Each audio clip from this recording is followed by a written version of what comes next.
ओडिशार भूस्वर्ग भावे परिचित कोरापुटर माटी पानी पवन बेस नियारा। एठारे रहिछि ओडिशार दीर्घतम जलप्रपात डुडुमा।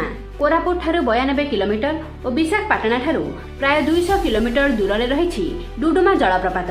माछकुंड नदी सृष्ट 175 मीटर उच्चतार पड़ुथिबा एही जलप्रपातटीर दृश्य अत्यंत मनमुग्धकर।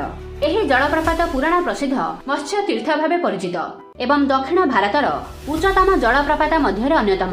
एठारे माछकुंड जल विद्युत प्रकल्प द्वारा विद्युत शक्ति उत्पादन करा जाय थाए।